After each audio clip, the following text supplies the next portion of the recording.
Please turn to ban.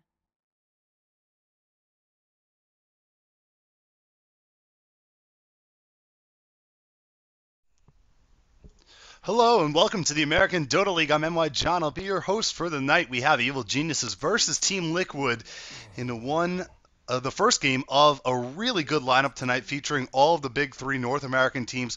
Later on, we'll see Dignitas in action, and we'll also get to see a really big matchup between them and Liquid in the game after this one. Great games tonight. Be sure to stay tuned. Of course, if you haven't already, follow American Dota League on Twitter at American Dota.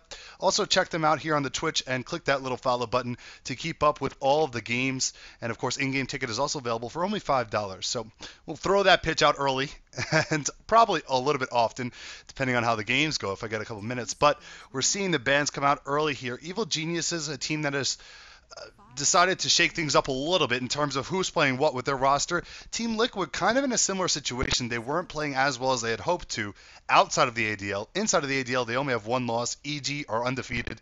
But Liquid, with a great win prior to this game, look to try and keep that momentum going and really get something to hang their hat on right now, as the bans are Train Protector and Gyrocopter from EG, and Liquid decided to ban out Darkseer and Nyx Assassin. So Nyx Assassin making his way back into that early ban spot is a little bit interesting, but Liquid do find themselves the first pick Wisp, so we're going to get to see some IX Mike Wisp play, and that certainly should be exciting, but they have given up the Batrider to EG, a hero they're very familiar with, and Shadow Demon is going to be the support on top of that with the Batrider. So a couple of big heroes, in Liquid waste no time. They go right for the Chaos Knight. So going for the Jugular early here, picking up that aggressive hero. I'm a little bit curious to see who's going to play it. I know Korok loves to play Chaos Knight, but TC definitely has experience on it as well. And they've been another team that's been a little bit up and down with where they're playing certain players in terms of their roles. So we'll have to wait and see. I'd assume Korok will be on the Chaos Knight, but either way, we're going to get a good show as both teams are gearing up to be aggressive in the early game. I see a couple more bands coming out here. It's going to be Keeper of the Light as well as Juggernaut. And for you in Dota TV, sorry about that. I didn't have Enable Open Mic on. But we're good now. So Juggernaut banned out is going to take away that potential for the Juggernaut. Of course, he does a really good job against Chaos Knight, being able to disjoint stuff like the Bolt, also not going to be affected by some of the other magic damage that will come out from Liquid's lineup, whether it be the Spirits or even some of the stuns they may potentially get later on. So he is a nice hero to have against that, and his ability to heal up and push is also formidable. Evil Geniuses ban out the Train Protector, which is interesting to see make it that far, really. Not picked in the first 4 selections really shows you that these teams like what they have going on in terms of their hero so far, because he has been one of the more prominent picks recently. And then Jakiro, the final ban from Team Liquid. Jakiro, no explanation necessary. Some teams feel he's top 2 worthy, as we see Dignitas oftentimes going that Jakiro plus Darkseer, but we will not see either of those heroes this game. It's Evil Geniuses are looking for their 3rd pick. Already have the Shadow Demon and the Batrider, so want to add something to those 2 heroes, and this Batrider could be an offlane Batrider. That is something that Demon has done very often. Most recently, we've seen Demon in that 3 role. So if we anticipate Batrider as an offlaning hero, then there certainly is a lot to work with for Evil Geniuses in terms of trying to pick up a middle hero here. We see Quap as well as Puck are still available if they want to take that path, or something a little bit more interesting perhaps in the form of the Dragon Knight, which hasn't been banned out either. Wouldn't be a bad idea. We also know that Lifestealer is still available if they want to go for a carry here, have a pretty formidable tri-lane. We talked about the fact that Juggernaut can disjoint the Chaos Bolt pretty easily, so can Lifestealer. It's another good hero to have against that, but they're going to go for the Alchemist instead. So Alchemist is a hero, of course, we've been seeing for a while. No big surprise in him getting picked up here. The surprising thing is the way that other teams have been using Alchemist. We saw IG as well as Arctic are 2 teams that have been using Alchemist as a solo middle option. His minus armor from the acid spray is really strong, and the fact that it's such a large AoE gives him the ability to apply some harass to even some of the better ranged middle laner heroes. So there is potential there that this could end up middle. I'm not sure if Evil Geniuses have ever done it before, or if they have experience with it either. So I don't know if they take that kind of gamble in this game, but it certainly is something that is starting to come up more and more often in the scene as a whole. Meanwhile, we're looking at Liquid. They're looking for their 3rd hero. Already have the Chaos Knight and Wisp, so maybe want to add a support to round up that strong tri-lane. we could see something like the Bane come out here. If they like having that lockdown is going to be nice against Alchemist. It would also be good against Batrider, of course. I mean, Bane is pretty much good against a whole variety of heroes, and wouldn't mind seeing that pick at all. They can also go for a secondary disable to throw on the back of the Chaos Bolt, maybe something like a Leshrac with a stun or a Lina with a stun. But if they were going for those picks, probably going to wait till the fourth selection, I suppose. They also can pick up one of those middle heroes, Puck and Dragonites, all good options for them. Even Queen of Pain wouldn't be too bad, but we have seen a lot of teams veer away from the Queen of Pain pick just because of the prominence of these tanky mid laners that really don't have trouble dealing with her early on.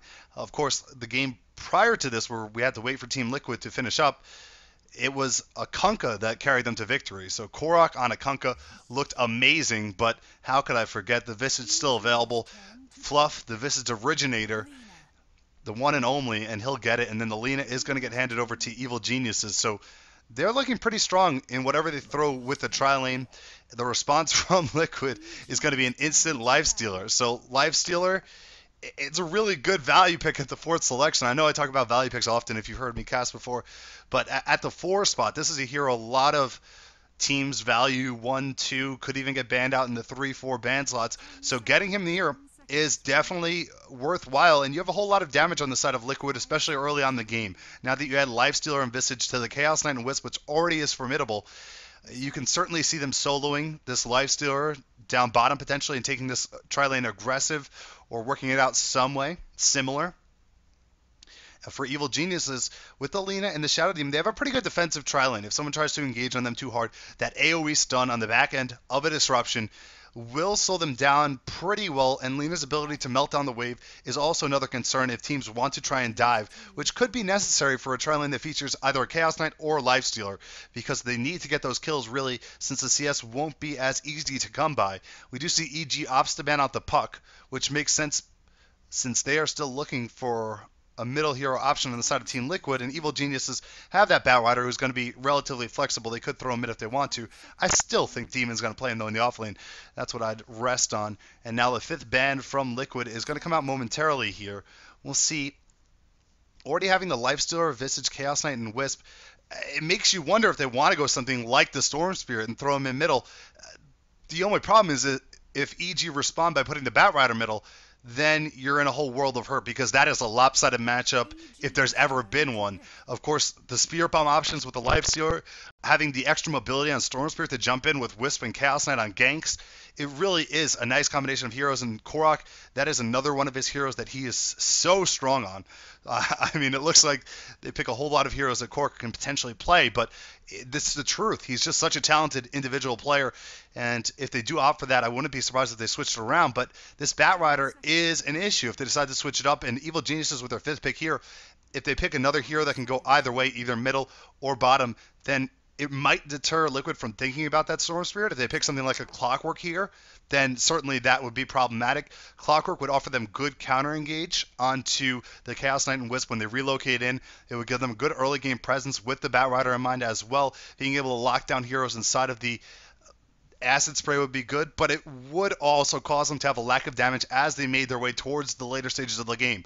So that would be a concern for me as well. It would give them pretty early game, all things considered, but you have to keep the late game in mind if it does make it to that phase, since both these teams are featuring a lineup that looks like they want to fight around that 15-minute mark, really, and they're going to go for the Weaver. So Weaver is another hero that you can put middle or bottom. He'd have a good time against the Storm Spirit in either lane, really. So I don't know if Team Liquid are going to be tempted to pick it up anyway.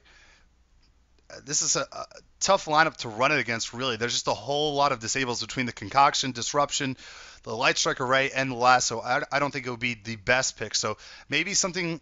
I feel like a Dragonite wouldn't fit here, because Dragonite's that hero you want to have as a carry that you put opposite one of the more risky damage output, hard-hitting carries that can't take as much damage, because he's kind of like a distraction in the middle of the fight. So you have to deal with him in some way, shape, or form. But they already have 2 tanky carries in Chaos Knight and Lifestealer. So if they want to go for something here, maybe a team fight facilitator, but Puck being banned out, Queen of Pain not really having the disables they'd like, it's hard to determine. I mean, Kunkka wouldn't be that bad of a pick, really. He doesn't require as much farm as these other heroes, and he does have a couple disables to throw out there, and it makes him a super tanky lineup across the board. They're going to go with the Slark, though. So, interesting pick, and another hero that Korok can play, of course. And Slark plus Lifesteal does give you a good amount of versatility. You can get some Slark bombs, which I imagine would be fantastic. I don't think I've seen it before, really. Maybe on whatever team Miguel was playing on, I've seen it happen. But while we have a moment, I want to thank you again for tuning in. I'm NY John. This is the American Dota League. Be sure to check out American Dota on Twitter. Also follow them here on their Twitch channel so you can stick with them for all the action. We're getting closer to the playoff stages, and a lot of these teams are going to meet again in the near future, and you don't want to miss out on those games because they're going to be fantastic games. But let's not get too far ahead of ourselves, as we do see Korok picking up the Slark. So he will be playing the aggressive middle Slark.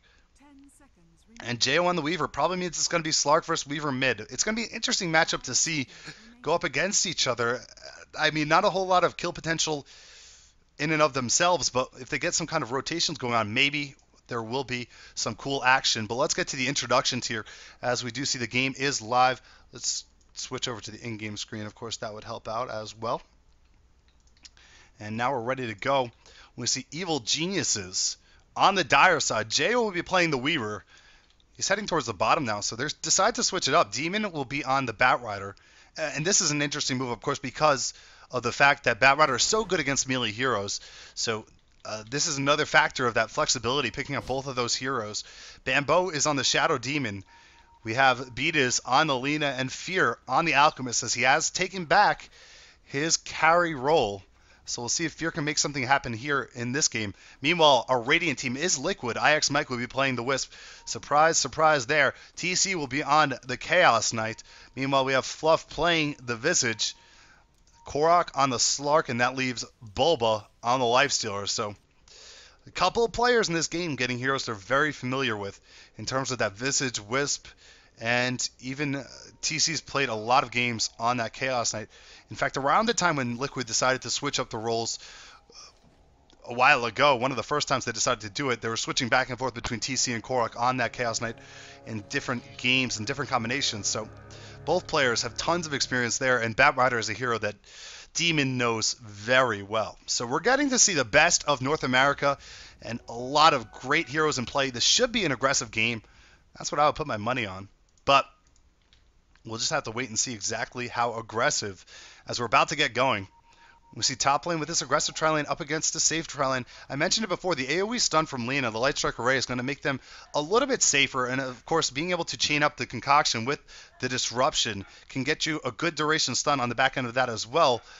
Since it is Chaos Knight in the lane, he is tanky. I mean, he's already sitting at 550 in terms of health. Not quite as tanky as the Alchemist, but he is tough to take down. 4 armor.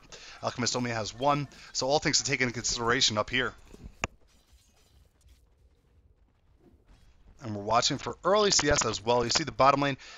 This is a matchup that JO should do pretty well in, honestly. Weaver shouldn't have a tough time against Lifestealer. There are a lot of lanes where Lifestealer, you say he has a favorable matchup, but Weaver shouldn't be one of them, and we'll see him pick up some of this early CS. He's 1-on-1. As he gets more levels, he'll be able to apply a whole lot of harass damage once he gets those bugs out as well. Sakuchi getting leveled up. So bottom lane looks like it should be pretty good. Liquid should still get CS. Middle lane, though, Korok's in trouble as Demon's going to initiate on him, and Korok's going to have to pop off his Dark Pack to get rid of those stacks. Top lane, we see TC is hunting here. He jumps on top of Bambo, just gets one auto attack and then backs up. A nice Light Strike Array is going to catch 2. It looks like Bambo is looking for disruption, but he cancels it a couple times, and Fear is going to end up stunning himself. So there was potential for a turnaround there from EG, but Bambo decides he doesn't want to go for it. And speaking of players on heroes they're familiar with, Bambo really must be adjusting to this transition to support. Of course, a lot of pro players say that moving to a support isn't the most difficult thing in the world, but he's playing a variety of heroes that outside of pubs he probably didn't play too often in competitive matchups. Middle lane Korok taking a couple more hits of damage. So we're going to keep an eye on him and see if he can time up these disruptions properly.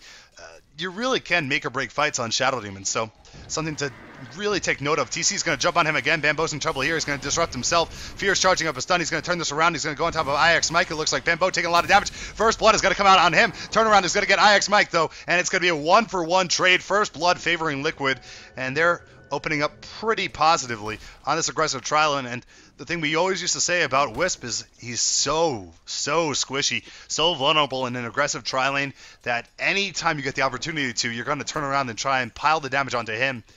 And that's exactly what EG did to get their response kill. But 1-1 early on. Korok in the middle lane pops off a haste, but he's low.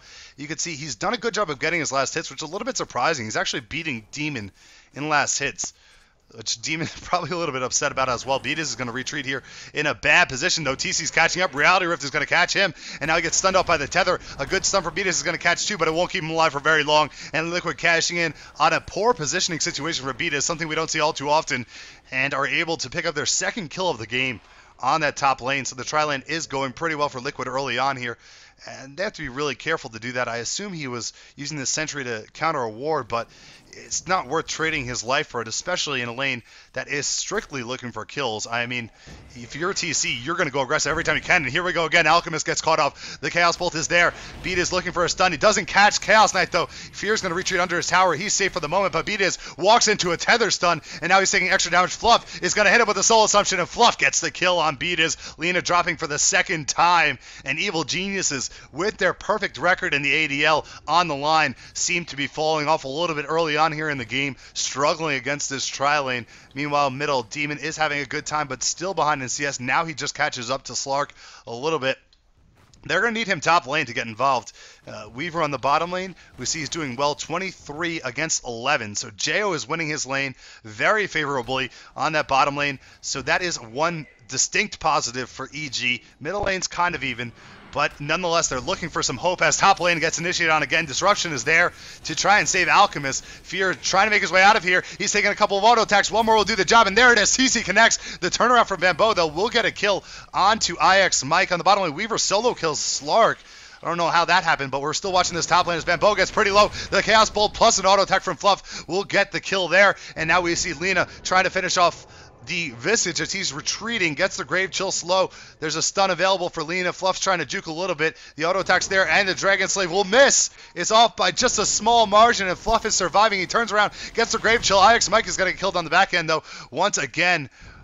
And there's illusions coming in from Batrider. They're going to try and find Fluff, as Fluff is looking to suicide himself to neutrals, and will do so. What a veteran play from Fluff and stuff to make sure the neutrals got the kill on him instead of giving it up to those illusions coming in from Demon. And now everyone wasting a little bit of time rotating towards the jungle where there is nobody to target. But that bottom lane kill is the most interesting of them all. Jo getting a solo kill on Slark. You can see Bulba's really low down here. I'm not exactly sure how that happens. Slark must have had a pretty poor gank, and we all know Korok is a very aggressive player, but usually not going to make a huge mistake like that, and what must have been a 2 versus 1 unless Demon got involved. So maybe someone in chat can verify what actually happened down there, or someone in the Dota TV client may have watched. This could be a reason why you should be in Dota TV. Just purchase up the ticket for $5 in the Dota 2 store. Definitely a worthwhile buy moving into the playoff stage soon, but mid lane we see Demon is going to press forward a little bit onto Korok. He's going to let off the gas, though, as he doesn't want to over pursue. Slark does have that invisibility available. He's going to get knocked back. Well played by Demon to make sure he gets the haste rune. A little bit of swagger there. Just brushing him off. Child, please. As he pushes back to Korok. And Bulba, see 17 CS against 33. This is huge for Weaver, and we know what Weaver can do with farm early on in the game.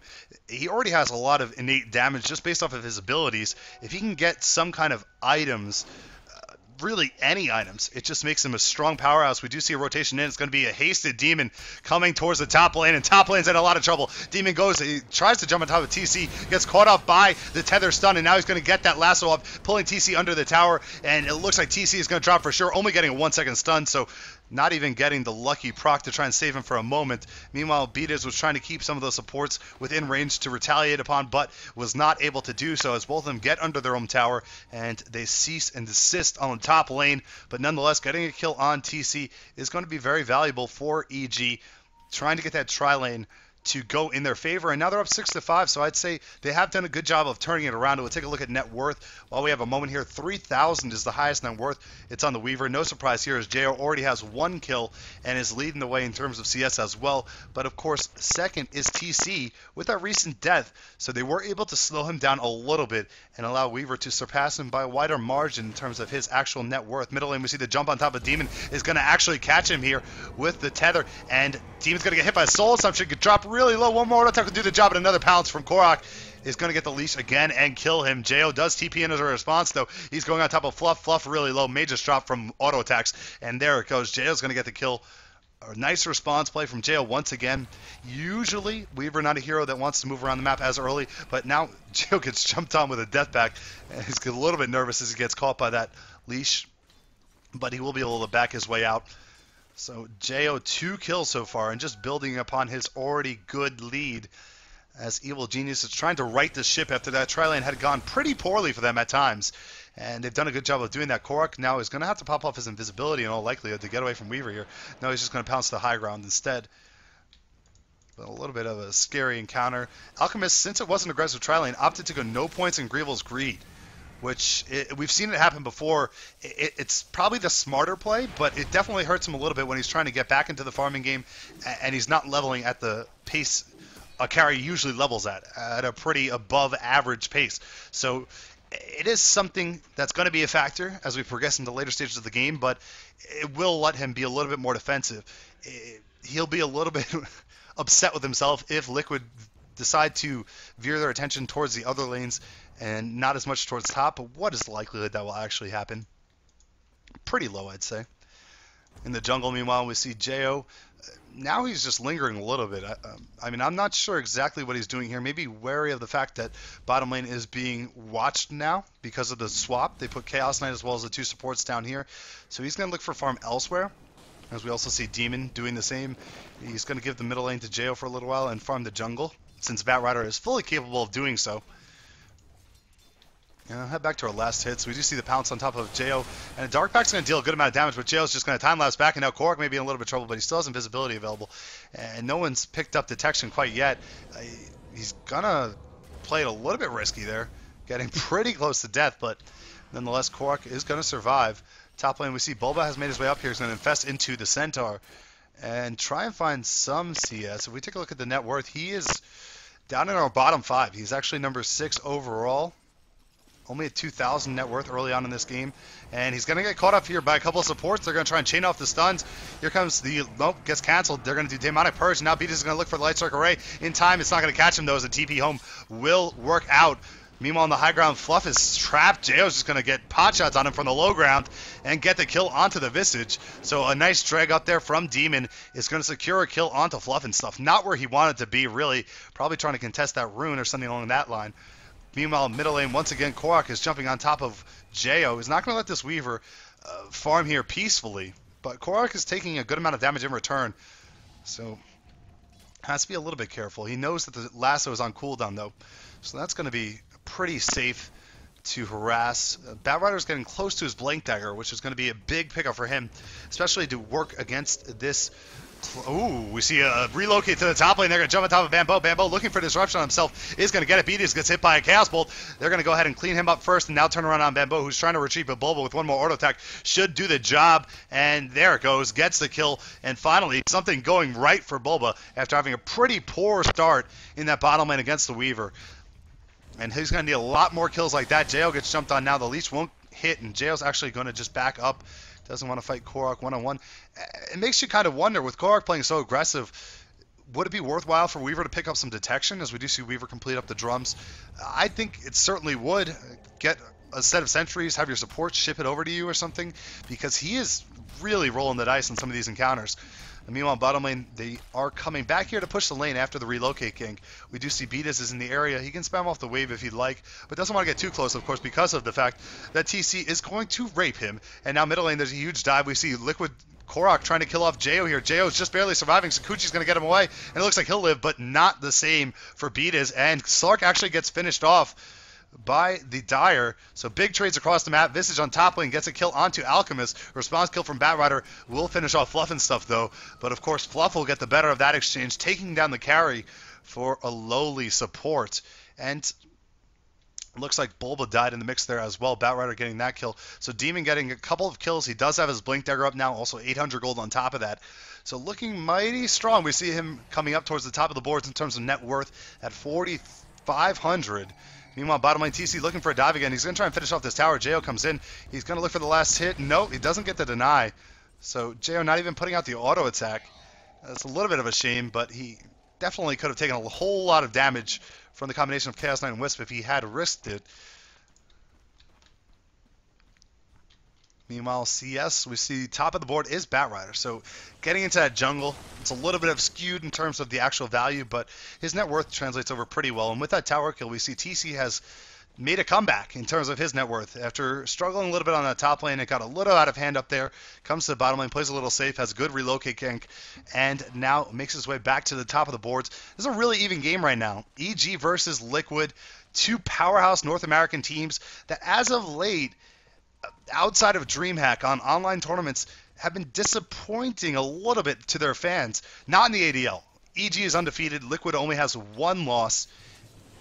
Liquid looking to give EG one loss as well in this game, but EG are still looking mighty strong after their role switches. We see Demon smoked up is going to come in here, jump on top of Korok. Korok's going to get the death pack off. That's going to release him from the grip, and a perfect response play from Korok. Wastes a huge cooldown. TC comes in with IX Mike as a response. Can they kill off TC before the relocate takes him back, though? It looks like he makes it to the high ground. They get Mike instead. Jo's still in pursuit. He's going to get finished off by a really big hit from the Soul Assumption as well. Slark getting some of his damage in there as well. Bambo's going to get stunned off, as well as Beatus from those familiars. Here's another Soul Assumption. Almost takes down Bambo. Fear looking for a response stun as he goes on top of Bulba. Bulba's going to pop off. Ooh, the rage, but the damage from the concoction goes through it. Korok looks for a leash, but doesn't find one, and probably for the better, as it would have baited him into a bad situation.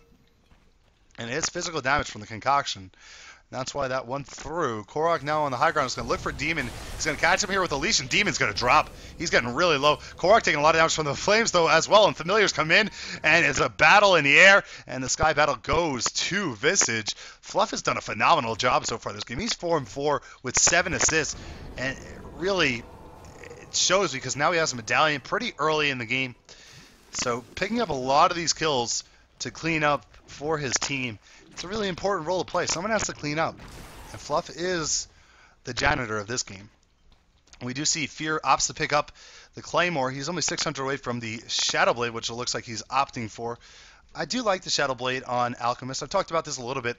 Of course, Smash and I think Ferrari won Shadow Blade first, but Smash on Arctic, who's been playing the hero so well, plays it in a different capacity, of course, in the solo middle, but likes to go for that AC first and really get the minus armor going for your team.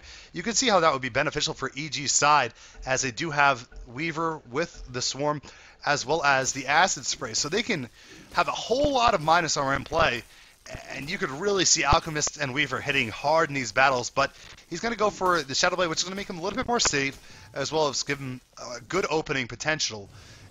But in this game, since they have a Weaver, there's already going to be a good amount of detection on the side of Liquid. So I don't know if it's the best choice. And we see our arena friends talking about the stun. It is physical damage. It says it on the skill. So damage goes through. I don't think we're witnessing any glitches. And it looks like top lane, there might be some aggression. Bulba and a +2 are up here, but the whole side of EG are coming up. They're bringing the whole team. There's no vision from Liquid. This could be trouble. We'll see if they want to initiate. And there's a nice ruling from our admin. Not only ruling the games themselves and the tournament rules, but he's explaining abilities to the casters. What a good guy. Good guy, Sean. Shout out to him. Mid lane, Korok's going to get a tower, so this full team rotation from EG is a huge bluff. It doesn't actually pan out, and they lose a tower in exchange for it. In fact, EG haven't taken down a single tower. Liquid have taken down 2. So that's going to show on our graphs, which look absurd. This is like a kindergarten kid went crazy with a crayon. We are so back and forth in this game right now. Top lane, there is a gank on Weaver, so graphs deny us seeing that kill. I don't know how Weaver gets caught out this far from base without his teammates, but certainly not the best play from Jo so far this game, as he had a phenomenal time laning. Korok is going to play really aggressive. We see a sentry get dropped down. Bambo's going to turn around, get disruption on him. The familiars are coming in, trying to clean out Bambo. Korok gets hit by a Laguna blade, and now we do see Bambo still close to dying. He's going to get Korok before he goes down. Soul Assumption comes in. Jo in the middle of the fight now. He's going to look to try and save Demon, but Demon is going to drop before he can do anything about it. Fluff gets turned down by Fear as well as Jo. Fluff looks like he's dying. He's trying to get the aggro in from the neutrals to get the kill on him, and Weaver will not let that happen as he gets a kill. Stun being charged up by Fear is going to interrupt the TP from TC, and now Fear pops that invisibility. He's going to make his way out. Jo gets a kill on TC, and now Bulba, the last man standing for the side of Liquid, is going to be pursued here by Jo, but Jo's going to let him go, as it would be a tough kill to net. He's going to turn around and look for these familiars. If he gets a proc on the Germinate attack, he could kill one, but he doesn't actually get it. So Fear, with really low health, able to disengage with that Shadow Blade. So it's paying off early here. Beat is, meanwhile, getting that Laguna Blade off was really important. And being able to put down that detection, maybe Slark played that a little bit too aggressive. I mean, it's almost certain. We usually give Korok the benefit of the doubt because he's so good, but you have to assume that there's going to be some detection from EG, and you're all the way back by tier 2, relocate to the middle, instant disruption on Bambo is going to try and turn this around. A really good ultimate as well. The Demonic Purge is going to slow down TC, but they're not going to be able to kill them before the relocate pulls them back, so they'll just let him go peacefully, but still really good response from Bambo to keep himself alive there. We talked about maybe not being familiar with some of these support hero roles, but he made no mistake of it there. Quick disruption, possibility of a turnaround. Now EG are going to look for their first tower as they go towards this middle tier 1. And the tower is pretty healthy. We just see a couple of heroes from Liquid are in the area. They want to try and fight. TC's going to lead the way. He's infested as well. This is a dangerous Chaos Knight. There's no relocate for 40 seconds, of course, as it was just used. But once again, Slark's just playing off of his team, putting some extra damage on the top tower, while the push doesn't work out for EG. So EG struggling in some regards in terms of getting these towers down. They have a good experience lead. It's 16-16 in kills. They're pretty happy with themselves, but it certainly wouldn't hurt to get a tower once in a while when you know Slark isn't there. You can bring all 5, try and force a fight, which the fights have been going pretty even, so it's tough to really determine how they would work out, but nonetheless, tower top isn't going to go down either. It's just going to get dangerously close to it, and here comes the Chaos Bomb. Wheeling its way up towards top. Jo may be in trouble. Does he have the quick trigger finger? Can he try and disjoint this and get out with the ultimate? He looks for it. No, he gets stunned off instantly, and a 4-second Chaos Bolt from TC guarantees the kill on the Weaver, and they're going to add a tower to the back end of that. Meanwhile, EG does pick up their first tower in the bottom lane, so trade in that aspect, but taking down the Weaver is huge, as we do see Weaver has opted to pick up an Ogre Club. He's going to go for a BKB. He knows there's a whole lot of disables coming out from Liquid. He wants to be able to move freely throughout these team fights, and I think he believes BKB is the best option for him in this game, so probably see that come out. I mean, after that gank, he's pushed back pretty significantly. The Courier doesn't have anything towards it either. Korok's going to get another, actually the kill going to Chaos Knight, so they get 2 towers. 2 towers and 1 hero kill versus 1 hero kill. EG were playing pretty well. Good response to the difficult tri-lane situation they had up top. Just don't seem to be executing as well as Liquid are around the 20-minute mark. Liquid are now hitting on all strides, except for this one instance where they jump all in on an illusion. Of course, they're not using that many big abilities. It's not too big of a deal. I wouldn't be surprised if EG try and go for an earlier Roshan here if they can get Liquid. 1 or 2 pickoffs, perhaps, since they do have some good minus armor. Some good roach damage coming out. We do see a smoke is going to wrap towards the top lane, throwing down sentries across the way. If they head it straight up, they'd find Mike. Instead, they're going to find TC. They'll be much happier with this. Disruption's going to deny Demon from actually lassoing him, so they're going to lasso Mike, and now TC is going to be followed up upon, and TC looks like he stands no chance. Tries to kill Bambo before he goes, but even Bambo will not die in that good gank from EG, so they respond to my request to maybe act as a unit, a more cohesive unit, and do get a couple of big pickoffs there. Looking at our net worth, we see Slark has somehow made his way to the top of the boards in terms of net worth, and I think a couple of tower kills definitely helped that, but he's sitting on 3,800 gold. So if he's going for, he just picks up the entirety of a Vlad's. And if you've watched my cast previously, I have a couple co-casters that think Vlad's is one of the best items in the game because of the armor aura, being able to counteract a lot of acid spray and a good amount of swarm in some other instances. And acid spray is something in these big team fights that you really can't avoid. You kind of just have to deal with it, and that's why it's so damaging early on in the game, because you can't move your whole team fight. If you're doing that, you're getting picked off. There's a lot of disables on EG's side. They can't zone you with that. So I do like this move by Slark. He's just going to try and counter it a little bit.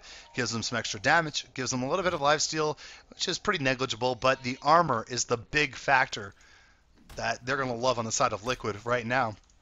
We do see Visage, of course, has the medallion. Has had it for a while. Is able to finish up the mecha as well. So good for Fluff so far. TC on that Chaos Knight does have his armlet. He's had that for a while as well. We see him working towards a BKB, which is going to be a common item on both sides this game, I'd assume. Alchemist looks like he's working towards a BKB as well.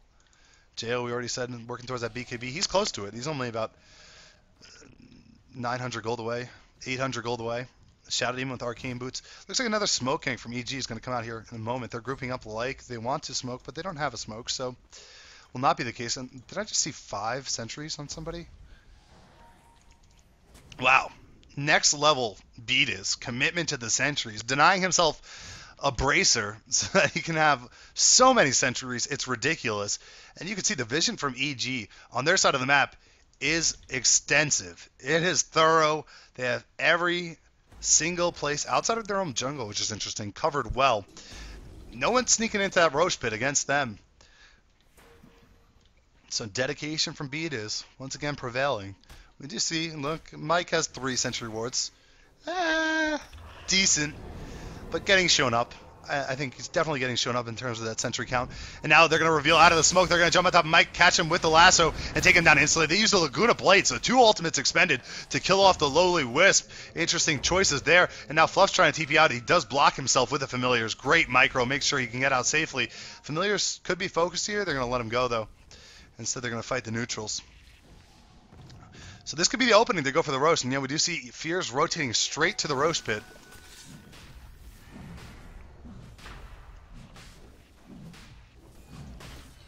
And it's going to be a quick one, as we see it melting rather quickly. Acid Spray, of course, -6 armor at this point. Uh-oh. Chaos Bomb coming from the side, gets stunned up by Fear. The response is there.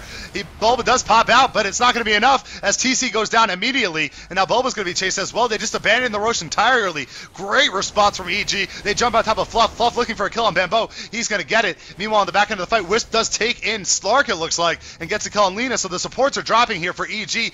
Fluff just barely staying alive. He does die now. Bulba's going to turn on and jump on top of Demon. The pounce is enough damage to kill him off. Lifesteal actually getting the last hit, and Jo is just going to try and make it out of here. Hasn't used the time lapse yet. Can definitely juke here if he wants to, but instead it's just going to play it slow. He's going to go for that Sakuchi, and now they're going to go on top of Korok. Korok taking a long duration stun, may drop here, and Korok is actually going to die. Last man standing for Liquid once again is Bulba. Bulba doing work on top of Jo. A great familiar stun's going to slow him down once again, but he's going to live, and now Demon comes back in. He has a lasso. He's going to push Bulba back towards him, force staff himself forward, and here comes the follow-up from Fear with a concoction, and it's a full team wipe for Liquid. For EG, taking down the entirety of Liquid, but TC sneaks in to get a response kill on Jo. Still no Aegis, but huge plays from EG there. After a really good relocate, comes in and wipes out their supports. They stay alive. Fear and Jo just juking in and out of the battle, making sure they got their damage output there. And now we see our new farm leader, after having a tough time on the top lane, is Alchemist at 11,000 gold, and he has the BKB completed. He has 2,400 gold in his bank, now 25. He can be looking for that AC, and that AC could be a game-breaking item in this instance. We talked about the minus armor and how much there is. Adding that on top of it is going to be huge. Weaver has purchased up the entirety of his BKB as well. So EG hitting a lot of items, taking a look at the item progression on the side of Liquid. Sanj is up on Lifesteal, so he's going to go for that Sanj and Yasha next. We also see Fluff, nothing big. Slark finishes off his BKB, and Chaos Knight TC getting close to his, but it's not quite there yet. That last team fight throws EG up 24-21. You're watching the American Dota League. I'm Manuel John. This is a matchup between two North American powerhouses. Evil Geniuses on the Dire side versus Liquid on the Radiant side. And Evil Geniuses have just put themselves in a slight lead, but a slight lead is a lead nonetheless. And in a close game, that could be all you need to close it out. As we reach the 27 marks, both teams picking very aggressive lineups. We have 45 kills, 27 minutes in. It's been an amazing game so far.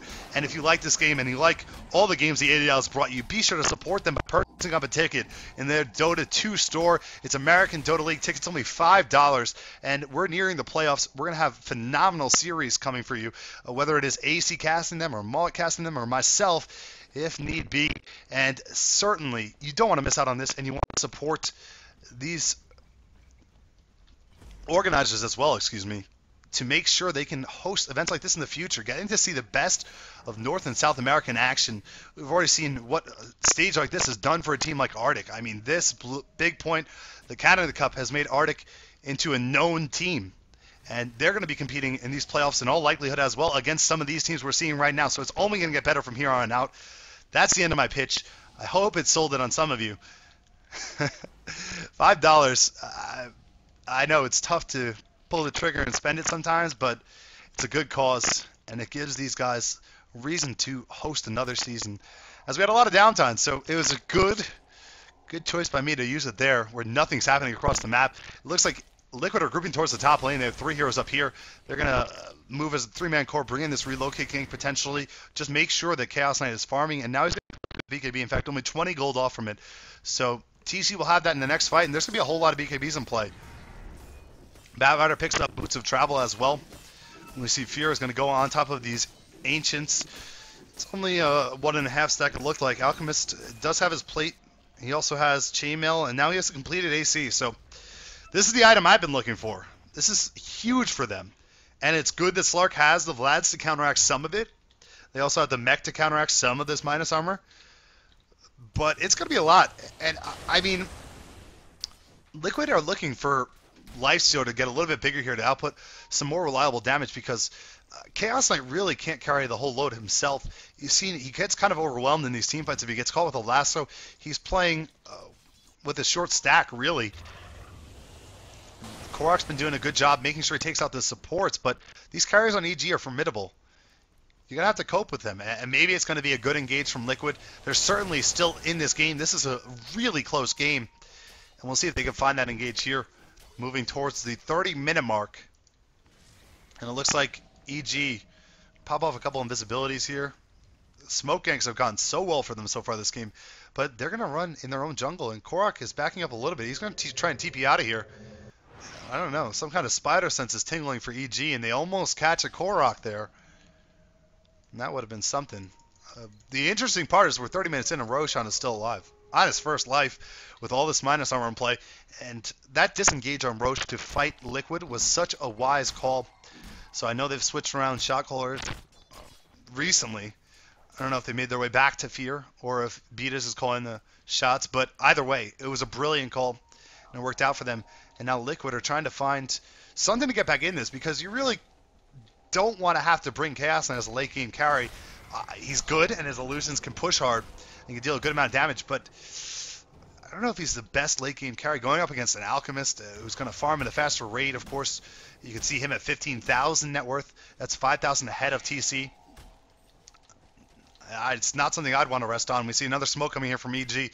They're looking They're diving deep into the Liquid jungle. It's a dangerous spot. Demon's going to pop out the Firefly. He finds a couple. The Tether Stun's going to rock him immediately. TC is going to get the Chaos Bolt, but Demon's able to disengage with a Force Staff. IX Mike now gets caught off by a Concoction. He's dead immediately. It's a 5 versus 4. Bulba comes in. He's getting gnawed away at, though, by Fear. Fear's going to try to finish him off from the back end. Slark finishes off Lina, and now Korok's the new target. Korok taking a good amount of damage. Infest into him from Bulba. Bulba gets low again. The lasso's on him. He's going to drop, and now Fear turns around. He kills off Chaos Knight as well. Korok is standing still. Fluff also with there to provide support from the side, but it looks like Fluff is going to be targeted down here. Do they have something to interrupt it? Yes, they do. The cocktail will stop him from TPing home, or the flame break, excuse me, and that will get them their 4th kill. And now Korok's thinking about coming back in. This is a Rambo mission. This is a suicide mission. He's jumping on top of Demon, but Demon's surviving. And now the detection's there. Korok gets stunned off. Fear's going to go ahead and auto-attack him to death. A suicide mission from Korok. Aggression gone wrong. A death unnecessary. And now they're going to get a free Roshan because of it. Slark giving his life away to try and get one measly kill on a Batrider who already is mighty strong. I mean, there's a whole lot of items in this Batrider. The bots, the travels, and the Force Staff. That's not a worthwhile trade. Any gold he has, he's just going to spend on buyback anyway. I don't see that. Korok maybe thought they separated a little bit, but not his best play. Not his shining moment. And now EG, 2 great fights in a row. All coming off of Smoke Ganks, well, one off of Roche, are able to claim an Aegis.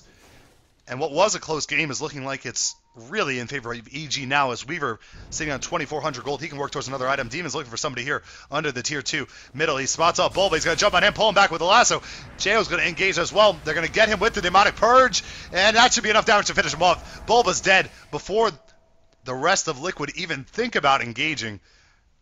Korok's still dead as well, so at best, they had 4 heroes to offer up in that fight. Really smart play from Demon there to jump and take down the Lifestealer, who's had a tough game already. That solo against the Weaver didn't go well for him. Jao able to beast mode that bottom lane. And just building on that now. Let's see, bottom lane, it looks like EG are going to push. They're going to try and work towards the tier 2 tower. Still a tier 1 standard for Liquid on the top lane, which is a little bit interesting. It just shows that EG have been a very team fight oriented. They've been passive when they had to. Basher now up on Alchemist as well. He has 2,500 more gold in the bank, so buybacks are in play for a lot of these heroes. Jump for over a Demon to try and find somebody out of place, but there's no one there. We can see Liquid are opting to farm the Dire jungle or do random things away from their team. Korok's going to try and push out middle, but they can't do this for very long. In fact, now there's going to be a catch. They're going to find Fluff. Fluff gets lassoed and pulled in here. He's going to get killed off by Fear. The Concoction enough to do him in. Now Bulba with the relocate to help him out. They're going to engage and be able to kill off the Lina early on here, but the supports aren't the problem. The carries are, as we see, Alchemist is able to get a kill on Lifestealer once again. They're turning around. There's a whole lot going on in the middle as TC's going to get a Chaos Bolt for 4 seconds onto Jao. These familiars hitting for almost no damage now, though. And 3 heroes are dead for Liquid. Buyback comes out from Slark, so 4 heroes did die. And once again, a favorable fight for EG as they continue to build their lead. You can see this AC in the middle of these team fights. It's just so hard to penetrate. It's just giving them such a good advantage in terms of their damage output versus the damage output against them. 21 armor on Alchemist. See, already 18 armor on Weaver, so when he joins up with the Alchemist, he's huge. I mean, he's 1,600, 1,700 health, and a BKB. It's a tough hero to kill. He's getting off his abilities. Now Demon's going to go on top of TC. TC gets caught off here by Concoction as well, and there it is. Just gnawing away at him. And on full display, Fear is dominating TC. Chaos Knight standing no chance against Alchemist. This is Fear's game. Fear back on the carry. Looking like he never should have left that position. And EG trying to stay undefeated. They're doing a mighty good job of it right now. We're 35 minutes into the game. This is the American Dota League. Evil Geniuses on the Dire versus Liquid on the Radiant. A gank by Korok is going to come into the middle lane. It's going to catch up Bamboo. He disrupts himself. Beatus is in trouble as the BKB is popped by Korok. Going to guarantee the kill there on that Lina. And the Demonic Purge is going to slow down Korok as he wants to finish off Bamboo as well. Bamboo is just retreating though. And Korok doing what he's done all game, just getting kills on the supports, really. He's not able to deal enough damage to these carries in the middle of the fight. And great, they kill off the Lina. She's back in 25 seconds, though. It's not enough. Now there's a relocate towards the top. This could be enough. Jo pops off the BKB. Demon goes down. Aegis is going to be popped by him. Jo's going to try and retreat out of here. It looks like Demon's going to try and instant blink this, and he gets away. He can force that to create some extra distance. And everyone on EG should be relatively safe. It looks like Jo's going to juke backwards. Force staff right. Demon gets him a little bit further, but he pushes Korok towards him. And Demon's going to suffer a death here. He does have enough for buyback. We'll lose the gem, though. So that is a slight loss, but here's a re-engage. Bulba gets caught off in the jungle. Fear's making his way, and he has an Abyssal Blade as well. He can stun him off here and stop this TP. Concoction's got to stun off Fear, though, and that's a little bit of a misplay. Korok going to pounce to the low ground. Maybe popping that Concoction a little bit preemptively. Needed to get in range for the Abyssal. You're working against a Lifestealer, but nonetheless, a slight victory for Liquid there. And they're going to need a lot more of those to get their way back in here. I talked about the fact that I don't think Chaos Knight is a late-game carry. I don't think Slark is a late-game carry. I do think Lifestealer is a late-game carry. But Lifestealer's dying in a lot of these fights. He's 3-5-9. Bulba not having a great time. And he's going to need to come back if Liquid want to win this game. In fact, Liquid are coming up top, looking a little bit aggressive. They have to be careful, though. There's a lot of heroes here from EG, and they will back off. We'll take a look at our net worth again. It's been up the whole time. 22,000, almost 23,000 gold net worth on Alchemist. He is huge. Next closest is his teammates, Jo on the Weaver at 14,000 net worth, just about, and Slark 14,000 net worth. But Alchemist is significantly bigger than everyone else in this game. And we take a look at our graphs. It shows us 10,000 gold lead for EG. That could probably be just deducted from Alchemist's worth. I mean, he is that 10,000 gold lead. Both teams going to play a little bit passively here as Roshan is going to respawn 5 minutes or so. I don't know if they're going to play it slow for a long time. Smoke ganks have gone well for EG if they want to try and continue that path. We do see Beat is playing full support duty. Not quite at 5 centuries yet again, which is a little bit sad. I really wish he would maintain that. Weaver opts for late game Radiance. This is bad. I don't know. I don't know why you get a Radiance this late. You can get damage output through other items. You could get an MKB. You could push faster with more damage output or even getting faster attack speed. This is odd. It's an odd pickup for me for Jo. It's going to melt away at the illusions, I suppose. Interesting choice. Interesting choices. That being said, I guess he has the expendable gold to throw away at an item like that. We'll see if it comes back to bite him. We do see Korra coming up here top lane. He's going to go invis, trying to engage, but he's running into a whole lot of them. Jo's just going to time lapse out of that. And now Fear's going to turn around and fight. TC pops off his BKB. Illusions are in play as well. Fear's going to start working on TC. Gets the Abyssal stun off. TC's dropping. Can Fear finish him off in time, though? He gets turned around. A 4-second stun, and now Fear is actually going to die. Gets turned around well there. Lifestealer gets a kill on Shadow Demon as well. So 2 are dead for EG. This is the fight that Liquid needed. 2 big targets. Buyback is available for Alchemist if Liquid want to try and push this too far. Buyback is also available for Shadow Demon. As we do see Demon dancing with the devil a little bit on the high ground here. Bulba comes towards middle lane. We do see Chaos Knight getting killed off by Laguna Blade. Now Bulba's going to drop as well. What are Liquid doing? What are they doing? I don't know. These are questionable plays, and now Fluff is going to be pursued. He doesn't have a DP on him, trying to make his way to the secret shop, or the side shop, excuse me.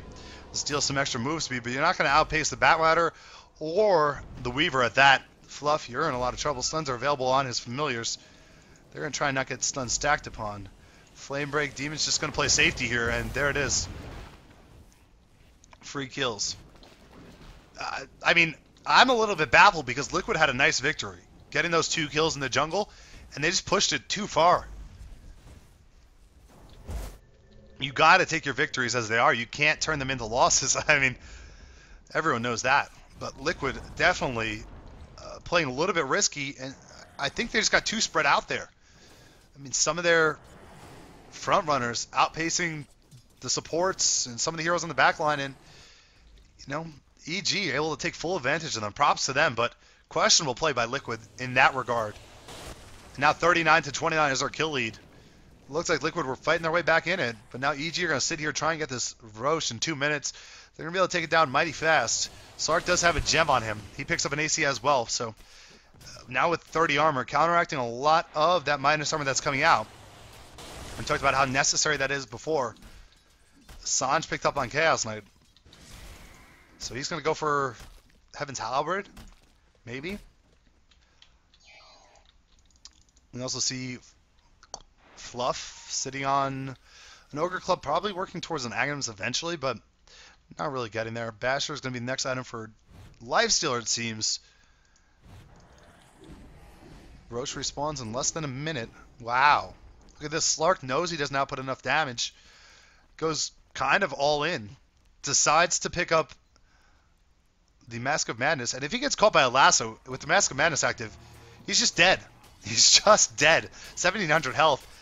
But you can respect this because of his mobility. He can get to the back line. He can do some damage, and they need more damage from him. Korok has to be a playmaker in the middle of these fights. Top lane continuing to farm as a group. It looks like 5 men here from Evil Geniuses. They're going to rotate towards this tower, try and push out the tier 2 here. It looks. Meanwhile, middle lane being pressed by Korok a little bit. EG find themselves really far away from the pit, and I know they can take it down faster than Liquid, but Liquid can still take down Roche pretty quickly. So I don't know if this is the smartest play. They're really far away from this Roshan, but it looks like Liquid aren't even thinking about it yet. If you're just tuning in, I'm Elma John. This is the American Dota League. Be sure to follow American Dota at American Dota on Twitter. Also follow their channel here on American Dota League on Twitch for more action. Plenty of exciting games coming up. This is just the beginning of it today. So if you're liking what you're seeing, be sure to stay tuned. Purchase up a ticket for $5 as well. It shows great support. Evil Geniuses versus Liquid. We can see some people in game with their banners in full effect. Almost 200 players, 200 fans from Evil Geniuses, and almost 300 fans from Liquid. So Liquid are winning the fan battle. But that's about 100 more fans. But that's about 300 worried fans, I'd say. And here's the Roshan attempt from EG. Liquid's in the area. This could be a big fight, but look how quickly Roche is going. Alchemist doesn't even want to pop off his ultimate, but he'll do it anyway. He's going to pop it off there, and Roche is dead. Jo gets the Aegis. Jo decides to pick up a Chrysalis as well. And Liquid are just going to retreat. So EG knew what they were doing, apparently. They just decided to rotate down after respawned and take it. Liquid don't want to fight away from home. No, they're a little bit behind. A lot of bit behind. 12,000 gold, over 15,000 experience. This net worth on the Alchemist isn't getting any smaller. But nonetheless, they're wary of taking these fights. And it really comes down to Batrider being able to exploit the positioning, pulling out one hero that Alchemist can just destroy. And if you look at Liquid, they don't really have anything that goes through BKB. They don't really have anything that can slow down Fear when he wants to decimate one target. There's no Abyssals. Now the Heaven Halberd is in play, so it's a start, but really the Abyssal is ideal. Just to try and keep him in one place and prevent him from killing off one of your core heroes early on in the fight. But it's not there right now. We do see Fear opts to pick up Manta style. Opa Mantum style. And Tower's going to get denied by the Visage Familiars. So Fluff, always aware of what's going on around him. And gets that cool deny. Korok is going to charge up a Pact. Jo on the high ground is just going to go ahead and work at this tower. You can see the Manta. This is why he got it. He's going to work on the tower, and the jump in is going to catch off Korok. Pulls him back. Korok's dropping quickly. He's going to die. Laguna Blade is there to finish him off. And now Fear gets counter-initiated on by TC as well as Boba, but Disruption will allow him to get back out and figure out what he wants to do with this fight. He's going to disengage even further. Demon's going to get pulled in. We see the Aegis popped on Jo. And the buyback was instant from the Slark as well. Jo's going to die a second time. And this fight got away from EG. They killed off the Slark, but he bought back. And they were looking for a disengage, it looked like. It just couldn't find it. They couldn't get out fast enough. Now Fear has to be careful as Korok's still hunting. And now Liquid, with one good fight, back into it. I mean, the gold-wise, they're not, but they have 3 big heroes dead. 2 big heroes dead. Shout out even. There's buyback available for Weaver, though. Buyback available for Batrider. Are they going to force it? And this is probably all Liquid wants to do. Force out these buybacks as they press on middle towards Evil Genius's base. There's the buyback on Batrider. And will there be a second one? No, they're not going to press any further. And Batrider, of course, with the lasso, with the blink, it would be a risky play to press any further, especially trying to go uphill battle into a base, knowing fear is at large still. So you can respect that. But now Evil Geniuses, having lost the fight with the Aegis, do they sit back and wait for the next Roshan? Do Liquid let them sit back and wait for the next Roshan? It's an interesting crossroads we've come to, as despite the fact that EG have a huge gold lead, the team fights are still pretty even. Or at least that last team fight, which was 5 versus 5 with a buyback from Slark, was in favor of Liquid, but we'll call it even because Slark had to use the buyback, had to spend a good amount of money there. And Fear survived. He's a big concern. 4,400 more gold on him. Whatever he wants to purchase up next, he's well on his way. I'd imagine he gets rid of this Shadow Blade soon. Probably gets Travels as well. If you're Liquid, you just can't afford to play too aggressive, because if you lost the fight up here by the tier 3 tower in middle lane, then the counter pushes on, and you're probably losing a Rax. I mean, Fear can take down buildings very quickly. AC in play. I don't know, maybe he goes for a Deso next. Just make the Iron minus armor ridiculous. No, probably not. Probably going to opt for something like a Heart. Maybe even a Satanic to stay alive. One of those survivability items. Because in the last team fight, he took a good amount of damage until the disruption came. And the problem with the disruption was, it of course was during his BKB duration. So that's kind of what you don't want to have to do. And now this Rax is being targeted. Glyph is popped off by Liquid. EG trying to casually walk in and take a Rax. Don't mind us. We're just here throwing our illusions. They'll do our dirty work. And this Rax is dropping really quickly. You see, they don't want any part of the fight. There's a counter push by Slark. Slark on the high ground, dealing some damage to tier 3. EG decide to leave. Looks like they're going to play a little more passive. Maybe wait for the next Roche. Next Roche will have cheese, I believe. 5 minutes until then. The game is giving us a kind reminder. And Liquid can't afford to lose a fight away from home. That's just it. They want these ganks. They want to pick off 1 or 2 heroes. But how do you do it without taking a risk? Well, you wait for that situation like the last team fight, where you're in your base and you're able to just jump all in on a couple targets. Really, really make it a chaotic team fight. But now they're getting far away from home. So Liquid are going to decide to be a little bit more aggressive here. They're across the river. 4 minutes until Roche comes back. So the next 2 minutes are going to be really important. Next 2 to 3 minutes, if one team can get a team fight in favor on one of these core heroes that they're able to take them down, they're going to be on death cooldown for a long time. I mean, we could look at the levels, see 25, 25, 24, 22, 20. It's going to be a minute and a half plus on some of these heroes for how long their respawns take. Looking for buyback gold. Let's see.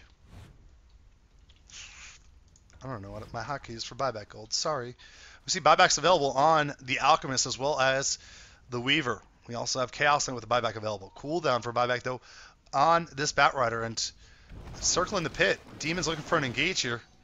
Jumps into the Firefly. Fear comes down to low ground. Here's a wrap from Liquid. They're going to jump on top of Jo. Jo gets hit pretty hard. His BKB's going to destroy the stun, though. And now there's the turnaround. They're going to try and go on top of TC. Instead, they're going to change their focus to Bulba. Bulba drops instantly. Alchemist getting that kill. Demon still has a lot of health. Can pop off that lasso. Hasn't used it yet. Alchemist is going to turn around, and now we start working on Korok. Korok getting stunned pretty hard here, but Korok's going to jump away, and he can't chase there. Now this is going to get a kill on Weaver. Weaver buys right back. We do also see TC has dropped in the middle of that fight. IX Mike just going to get killed off. What an innocent bystander. And Fluff is going to get killed before he can get back to base. Disruption going to interrupt his CP. Light Strike Array would have done the job, but Bambo wants to take credit for that. And this is the team fight they were looking for. 3 minutes until Roche respawns. They can push towards the base, back up, and probably get a Roche kill. And let's head back to that buyback chart. They're going to force all of them. Everyone that can buy back has to. But EG, no. now that there's no buyback on Bulba. They know he's had a tough game. 30 seconds until he's back. This could be a racks. This could be 2 racks for EG, considering how fast Fear is able to push. We see the tier 3 tower in middle lane goes down. Now they're focusing on the first barracks. It's going to go down. They're going to rotate seamlessly up towards the top lane and then go back to a Roche. And this could be game. Fear's going to go for the base towers instead. He doesn't want to toy around as he decides to go all in here. Will GG be called? Will EG stay undefeated? Liquid are looking for a response. 4 seconds until Boba comes back up. Will they work on this throne? There's going to need to be an engage from Liquid, and here it is. TC is going to try and go on top of Fear. Fear's going to pop off his BKB and turn this around. Once again, TC gets stunned up by the Abyssal. There's a lasso to keep TC still even longer, but Fear, without having the Chemical Rage alive, is going to go down. He's going to buy right back and come back into the fight, though. Bambo's going to drop.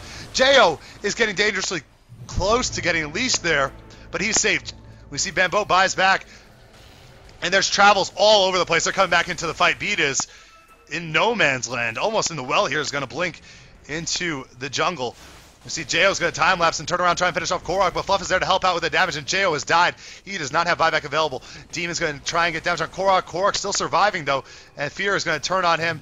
Gets the stun proc. Korok is dead. He buys right back. This is getting really chaotic, and Fear's just going to go for the throne. That's going to be it. GG called from Liquid. An amazing game, and Evil Geniuses are able to take down Liquid and remain undefeated in the American Dota League.